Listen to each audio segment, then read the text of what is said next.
Bonjour à tous, j'espère que vous allez bien. Aujourd'hui, un petit exercice de titrage pH métrique. Donc les titrages sont des exercices qui arrivent très souvent au baccalauréat. Il s'agit de bien analyser l'énoncé, de bien distinguer qu'est-ce qu'on titre et avec quoi on titre. De plus, la plupart du temps, on dilue la solution commerciale pour la titrer.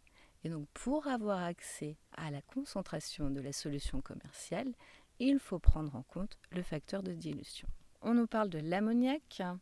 C'est une solution aqueuse de formule NH3 utilisée en teinturerie pour raviver les couleurs des tissus et nettoyer les taches. On réalise le dosage d'un volume 20 ml d'une solution commerciale d'ammoniac diluée 20 fois par de l'acide chlorhydrique de concentration 5,10-2 mol par litre. On nous donne l'équation de la réaction support du titrage où on a NH3, donc la solution d'ammoniac, diluée 20 fois, plus H3O+, c'est-à-dire l'acide chlorhydrique, qui donne NH4+, aqueux, l'ion ammonium, plus H2O, donc de l'eau liquide.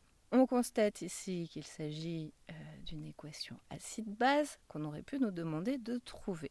On nous donne le graphe pH en fonction du volume d'acide versé. C'est cohérent. Initialement, on a de l'ammoniac dans le bécher. Donc l'ammoniac, c'est une solution basique. On a un pH basique. À l'équivalence, donc on a le saut de pH. Et ensuite, on verse de l'acide en excès. On passe donc à un pH acide. On nous demande tout d'abord d'identifier les deux couples acide-base. Il nous saute immédiatement aux yeux. On a NH3, NH4+, et H3O+, H2O. On nous demande de déterminer le volume à l'équivalence.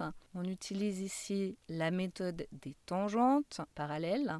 Enfin, dans la troisième question, en déduire la concentration de l'ammoniac dilué puis celle de la solution commerciale. On va voir comment rédiger toutes ces questions de manière à avoir la totalité des points. Oui, parce que la rédaction compte. Donc on reprend l'équation de la réaction support de titrage. Cette réaction est totale, c'est la condition pour laquelle ça peut être une réaction support de titrage. On a donc les deux couples liés à l'ammoniac, NH4+, et l'acide. Il va céder un H+, pour donner NH3 qui est donc la base. On peut donc justifier ce couple acide-base NH4+, NH3. NH4+ donne NH3 plus H+. Et l'autre couple, H3O+, H2O. H3O+ est l'acide et donne H2O la base plus H+. Pour déterminer le volume équivalent, vous devez absolument écrire, on attend des mots-clés, par lecture graphique et en utilisant la méthode des tangentes parallèles. On détermine donc le volume équivalent 12 ml. Donc on va éventuellement le refaire ensemble. Donc ici on trace une première tangente. Donc on s'assure d'avoir un crayon bien taillé pour avoir un résultat précis. On trace donc une deuxième tangente. Donc c'est la droite qui passe par un seul point de la courbe si on veut. Donc on disait on a 8 mm ici. On prend la moitié à 4 mm par là.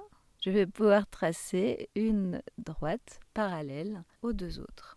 Cette droite coupe la courbe au point équivalent et donc nous donne la valeur du volume équivalent.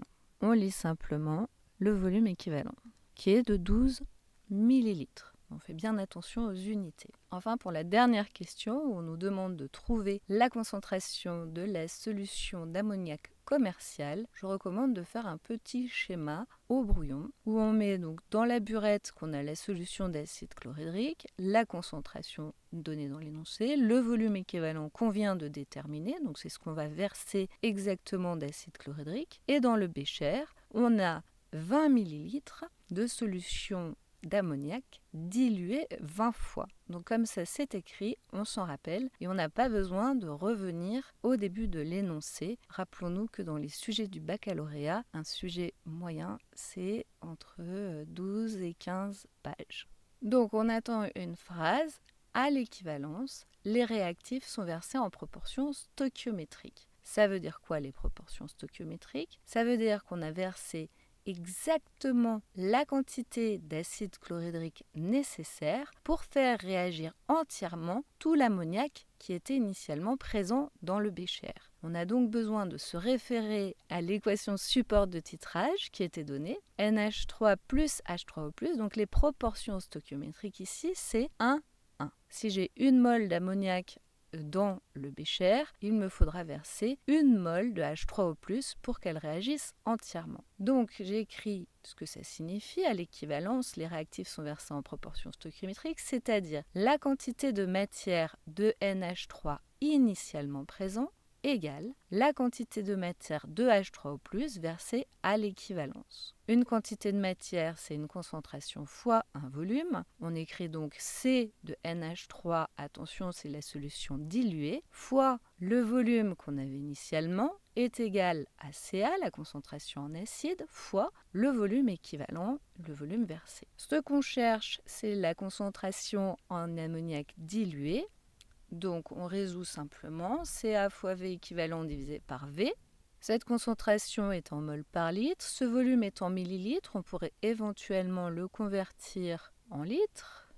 Et l'autre volume en millilitres, on aurait aussi pu le convertir en litres. Donc on se rend compte que si les deux volumes sont dans la même unité, on n'a pas besoin de convertir. D'accord ? Et donc on trouve 3,0. On a effectivement deux chiffres significatifs ici à cause du 5,0 qui est le chiffre le moins précis de notre calcul. 3,0 fois 10-2 mol par litre. Attention, c'est la concentration en ammoniac dilué. La solution commerciale est 20 fois plus concentrée. On va donc trouver la concentration de la solution commerciale en multipliant par 20 la concentration trouvée précédemment. Et on trouve donc 6,0 fois 10 puissance moins 1 mol par litre. J'espère que cet exercice vous a aidé et que vous saurez vous organiser correctement, prendre des réflexes, des automatismes qui vous permettront d'être efficace lors de votre examen du baccalauréat.